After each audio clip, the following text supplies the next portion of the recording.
Hi everyone. Thanks for joining us today. And today we have Aparna with us, who's going to talk about role of people in cybersecurity. So I'll let her speak more about the topic. So over to you, Aparna. Thank you so much for having me here today. And as you said, so today we are going to talk about role of people in security. Let me just share my screen.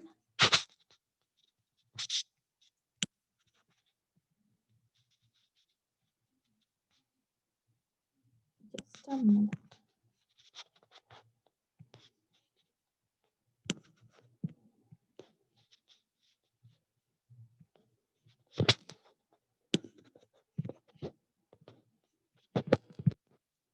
So yes. So today we are going to talk about the role of people in security. While on one hand, the world's most intelligent cyber professionals are humans, there is no denying to the fact that the most sophisticated hackers are humans too. Now, whether these hackers use the information that they access out of good intentions or with the intention to cause harm is what makes all the difference. Nevertheless, it is safer for us to be aware of what and how much of our data we are giving out, and that might actually prove very beneficial to us.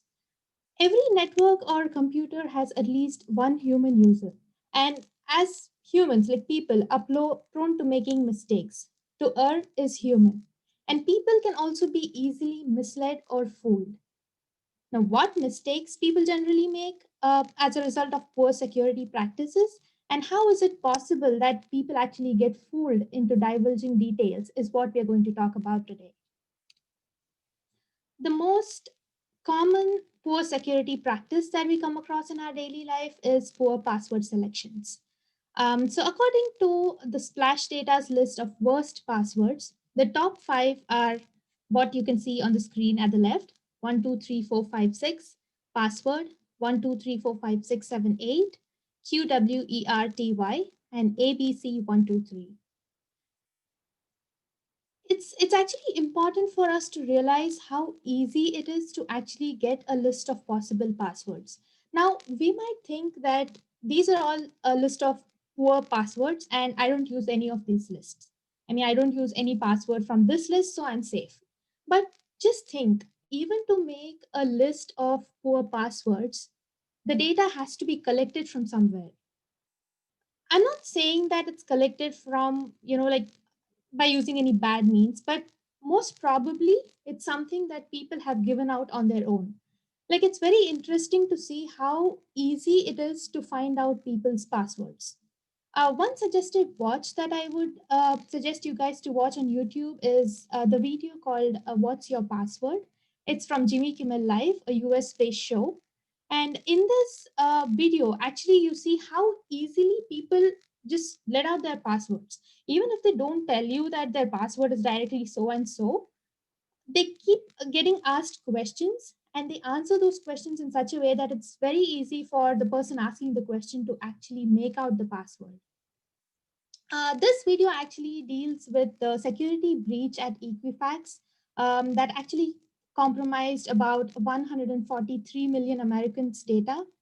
So, in light of this, as a service to the public, those involved with the show asked the people passing by the theater what passwords they used and how they protect their personal information.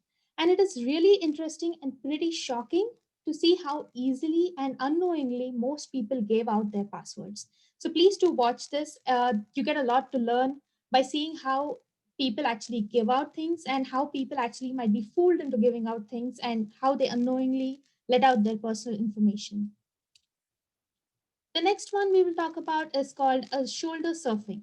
This occurs when someone watches over your shoulder to nab valuable information such as your password, your ATM PIN, your credit card number, etc. And this might happen while you are actually putting those details into the electronic machine, or you're typing it on a form, or you're actually writing it down for some purposes. Now, let's go through an example story. So, you wanted to go watch a movie. Since you had no cash in hand, you reached the ATM to withdraw some money and see that there is a long line. Without wasting more time, you join the line and wait for your turn. So after a long time, when it is finally your turn, you tap your PIN number in. At that very moment, you get a phone call asking where you are. You suddenly realize that it has gotten very late. To be not late anymore, you hit the button on the screen that says Quick 500, grab your cash that comes out of your machine, and run to catch a bus. Now, you caught the bus, you got in, and you sat in your seat. And then you see a message flashing on your phone saying 1,000 has been withdrawn from your account. So, what actually went wrong? You just asked for a quick 500, right? And then you took the cash and just ran out. So, what actually might have happened is that the person in line behind you, probably you did not even notice if that is a man or a woman, he or she happened to be a shoulder surfer. As you ran out of the bus, your ATM had left a message for you, which you did not see. It asked, would you like to make another transaction? And guess what? The person behind you knows your PIN and can see the exact opportunity that this is for him. So he says yes and enters your PIN or enters the key that you had used to your ATM and withdraws money from your account without you being there. So this is one of the most common things that might happen, and people might actually uh, get fooled or get scammed into being, like taking away money from their particular accounts, and it might be very hard to find. So we need to keep in mind that we are actually aware of our surroundings, even though we do not let out our data to somebody directly. We should make sure that even indirectly we try to be safe with our data as much as possible. The next two common ones are tailgating and piggybacking. So, tailgating occurs when an unauthorized person sees a door open and sneaks into the building. Piggybacking occurs when an authorized person opens the door for an unauthorized person to enter. So, there is a subtle difference between these two things. Tailgating is something that the attacker does on his own when he sees that there is a chance for him to do it. But piggybacking occurs when an innocent person, or let us say a victim, out of sheer courtesy, actually lets the attacker in without even knowing what he is doing. So, does a person know he is actually making piggybacking happen? Probably not. Most employees don't piggyback on purpose. It is a social engineering problem. They want to avoid an awkward encounter with a stranger. So instead of telling them that, hey, use your own badge and enter the building, they just keep the door open and let that person in out of just courtesy. And also, many people have learned this nice thing to do is to hold the door open for others. So this might work at home, at a shopping center, or at a restaurant, or any social place which does not require a badge for you to actually enter into the building. However, this is not appropriate for an office building or any place that requires a badge for you to enter into it. The next one is called dumpster diving. So, dumpster basically is a large trash, a bin. And dumpster diving, as the word says, is to look into that trash to find something that's like a treasure to the attacker. So, in the world of information technology, dumpster diving is a technique used to retrieve information that could be used to carry out an attack on a computer network. So, it's not limited to going searching for a dustbin and seeing if there are any pieces of paper with any valuable information like passwords or access codes or something like that. It might also mean looking at or trying to find seemingly innocent information like phone lists, calendars, organizational chart, etc. And from these things, the attacker might actually get a lot of information which he or she can use for social engineering techniques and to gain access to the network. Now, I've been using this word social engineering a lot in the past few slides, and let me tell you that we are going to go much deeper into what this is and how this exactly happens in the next few slides.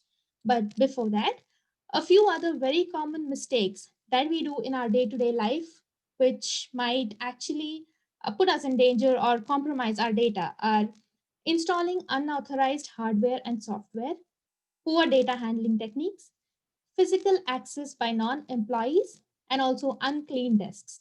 Now, by unclean desks, we do not mean we have, like, a lot of clutter filled up on our desk. Even if we have a lot of clutter filled up on our desk, if we have everything closed, we might probably be safer. than having all our sticky notes and other pieces of paper or any important material left out on the open on our desks for anyone to see it very clearly.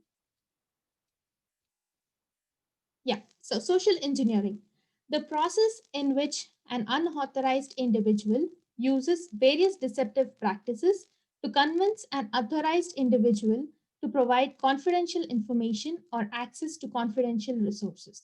So, in simple terms, social engineering is the process in which an attacker plays with the mind of the victim and make sure that he gets details out of the victim which he would not normally have access to, or which he could normally not gain access to. So in this way, the victim actually gives out the information and he does not even realize what he has done. Why does this actually work?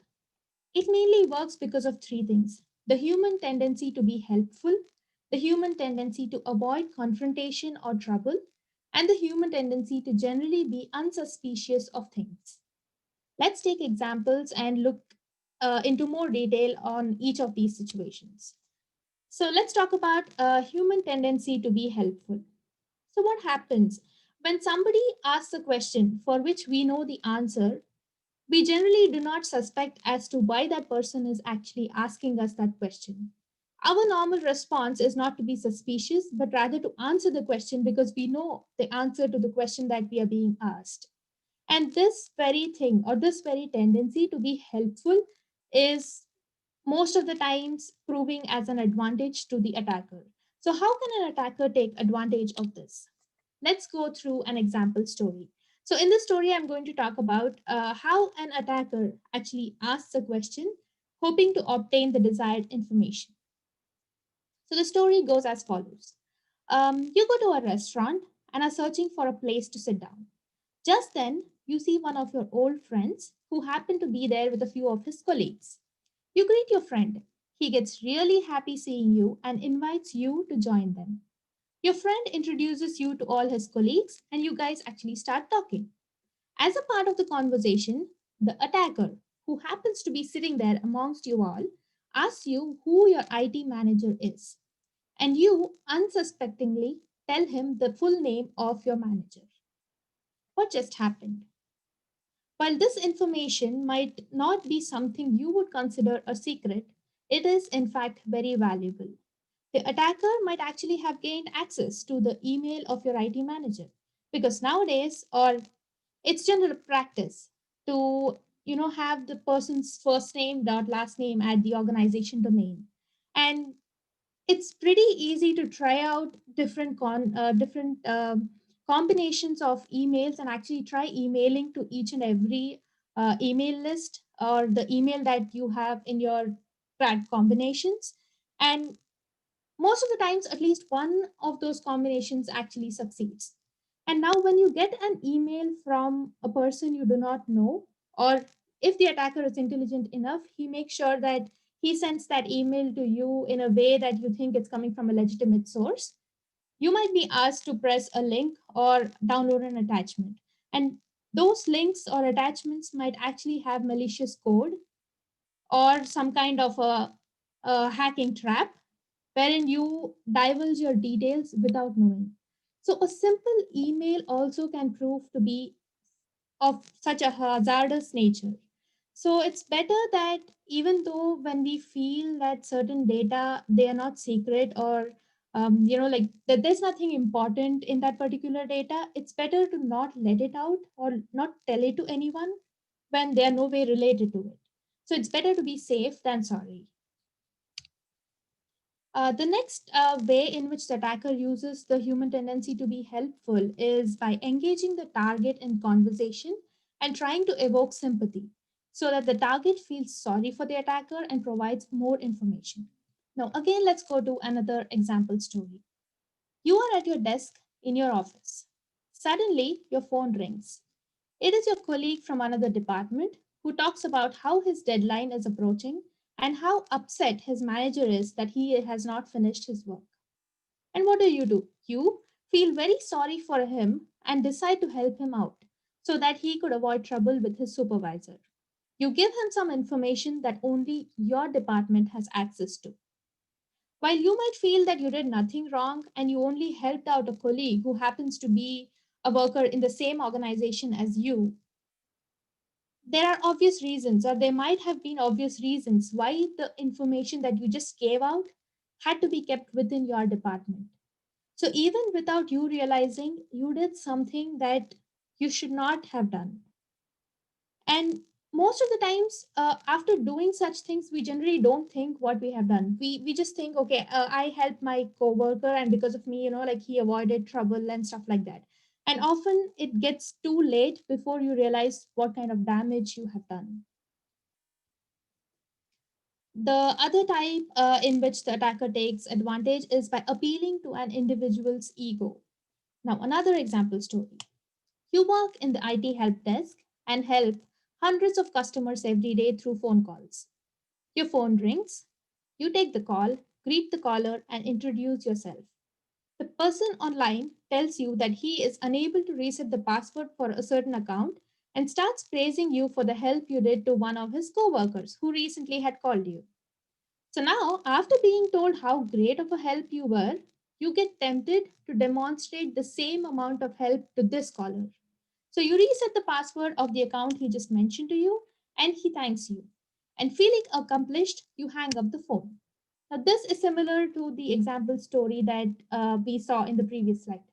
So, in the sense of excitement to show how well you help your customers and how each of the caller means the same to you and you give them a lot of value in solving their problems, you might actually have ended up resetting an account for which the caller did not have access to. So now this actually lets him use the account as at his will, and it might get late before anybody realizes what happened or how this account was reset. And in the end, along with the hacker, it might be you who also put yourself into trouble by trying to help him with something he should not have been helped with. The next tendency that is most commonly taken advantage of is the tendency to avoid confrontation. So, if the attacker tries to intimidate the target, threatening to call the target supervisor because of lack of help, the target may give in and provide information to avoid confrontation. So, this is usually successful in companies with a very strict hierarchical structure.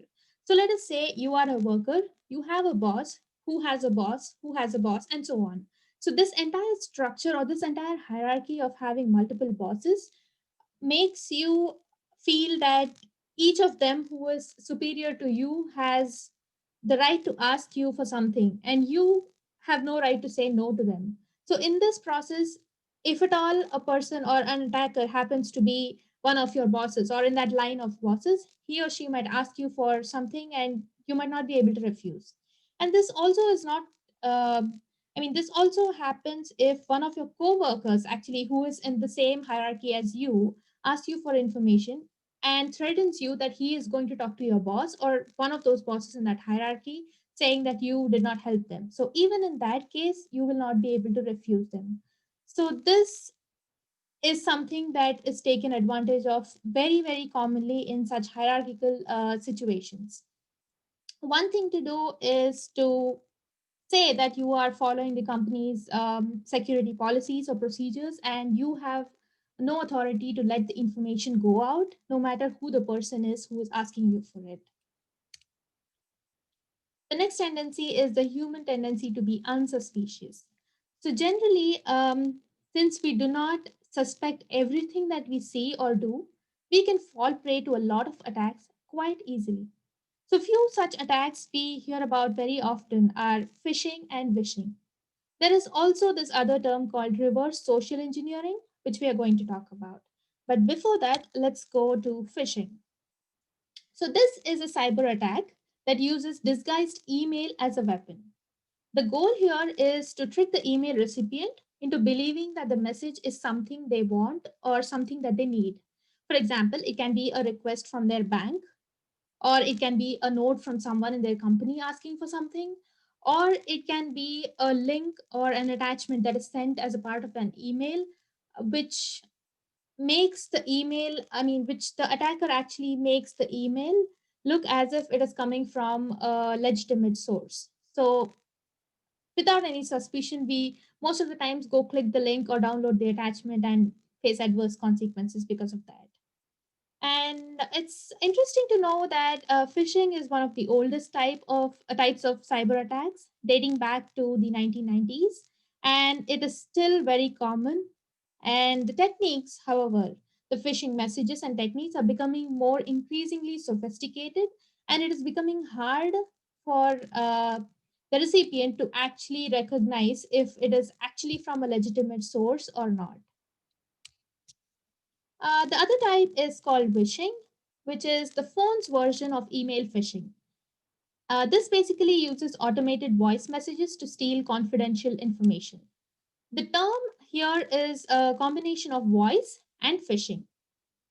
So phishing attacks are used basically by using spoofed caller ID, which can make the attack look like it comes from either a known number or a known person. And nowadays, there is this thing like suppose your organizational numbers all start with the three digits called 713. So there are ways to make sure that an attacker can use a number and that number might start from 713.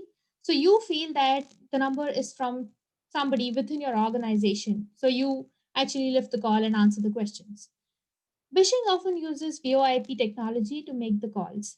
And it is extremely useful for attackers because when the targets get called, they do not have time to think through the situation prior to providing the information that the attacker is actually asking them on the phone. And this can be focused on all employees, against employees that mainly deal with people outside the organization, or any targeted individual in general, like a manager or a supervisor.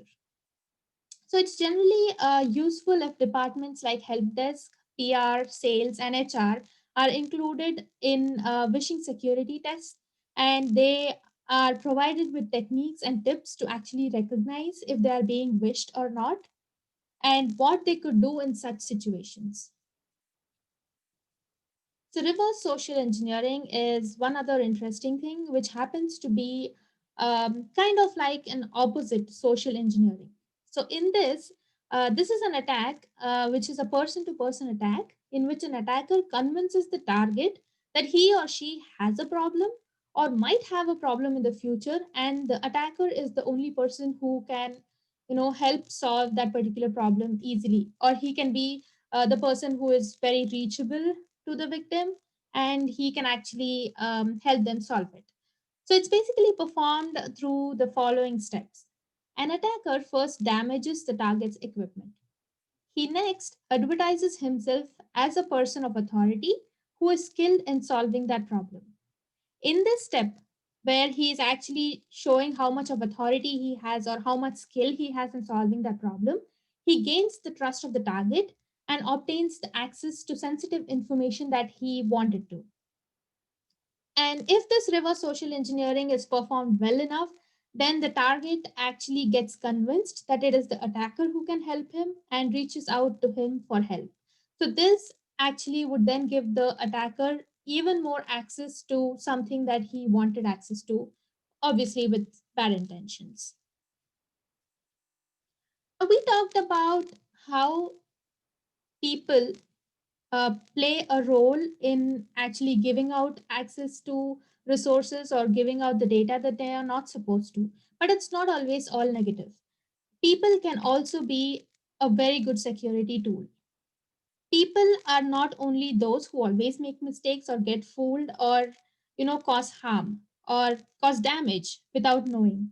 They can also be those which stand in between the malicious intentions and the resources and make sure that the resources are protected and safe. So security awareness, security policy training, and procedures must be given utmost importance. Providing formal cybersecurity education to the workforce about the information security threats and the company's policies and procedures for addressing them should be done as many times as possible. It should not be a one time event. It must be given a lot more importance, and it should be thought of as a critical ongoing process. You need to keep revising your training policies and procedures, and making sure that that it deals with all the sophisticated techniques that are coming up every other day. And in conclusion, as I said before, I would like to re emphasize or reiterate that people can not only be the biggest problem and security risk, but also the best line of defense. It all depends on how aware people are about their surroundings, how good they are with following the security practices, and how strong those actually security policies are. In addition to this, I would just like to say that everything can either be good or bad. And the same goes with the role of a person in security. He might be a bad person trying to gain unauthorized access, or he might be a good person trying to actually protect the resources. But there are these people who knowingly or unknowingly fall in a category in between. And it is the awareness that these people should have, that they make sure they do not give unauthorized access unknowingly to people. The references here, the main inspiration that I got for this session is from chapter 4 of this book, The Role of People in Security. This is a book called Principles of Computer Security, written by Dr. Conklin and Dr. White. And I would say that this is a great book. It'll be a great read for beginners as well, because I started my knowledge about cybersecurity using this book. It's very well written in simple language that anybody can understand it. So do give it a read if at all possible. And if you want to know more about the different attacks and the different topics that we discussed in this session, here are the links. You can go through each links, and these might give you an in-depth knowledge about everything that we discussed. I'm happy to answer any questions that you might have. Hi, Aparna. Hey, Hi. I don't think we have any questions at the moment in the chat box. But let's stay here for a couple of seconds, and meanwhile, you can tell people that where they can reach you. sure.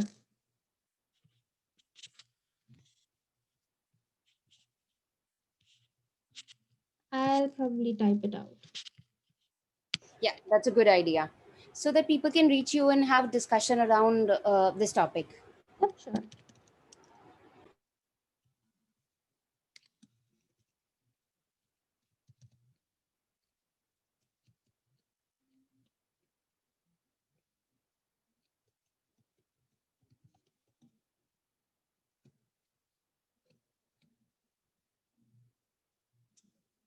So you can reach me on LinkedIn at this particular link. And I would also like to say that I am the co-organizer of Google Developers Group Houston, and an ambassador for the Women Tech Makers Houston group. So you guys can reach me out on those pages as well. And if you are interested, you can join our organizations there as well. That's really great. Hopefully, people will reach Thank you you. soon. Sure. And thank you so much for joining us today. Thank And you so thanks much for everyone. having me. Yeah, it was pleasure. Thank you. Thanks so much everyone for listening to Aparna. For any question, you can reach out to her. Thank you. Have a good day.